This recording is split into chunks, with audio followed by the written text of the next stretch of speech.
phu quê khu gà ghê thành cô sự ông bà tranh đủ lâu xong phút để tôi sự ô là e khu khó tập phu quê lơ đến sao và e khu khó ở kỳ lòng là tất cả lấp lơ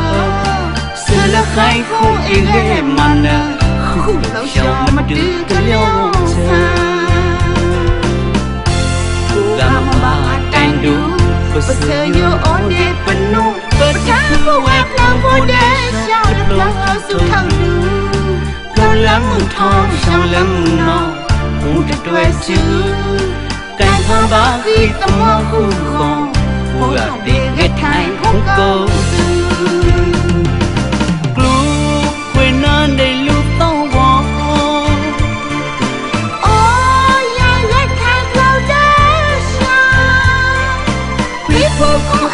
cứ ba sự là ba giàu nhỏ lại để sắc khi nít câu xanh lờ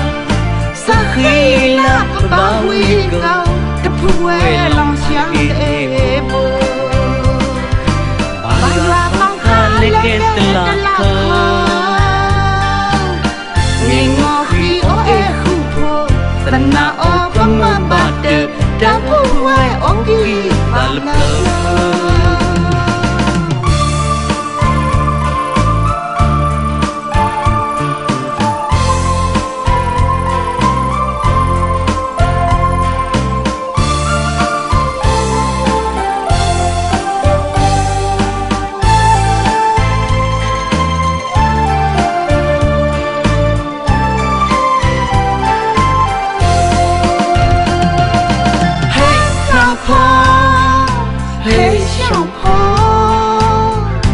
phu quê khu gà ghê thành cô sự ông bà tranh đủ lâu xong phút để tôi sự ô là e khu khó tập phu quê lơ đến sao và e khu khó ở kỳ lòng là tất cả lấp lơ sự là khai không e ghê mà nè khu lâu xong mà đưa cái lòng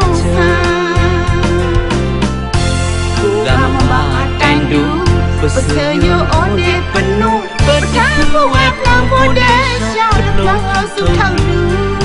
lâu lắm mừng thong sao lắm mừng nọ muốn cho tôi chứ càng thơ ba khi tâm hoa khu khổ vô gà để ghét thành không câu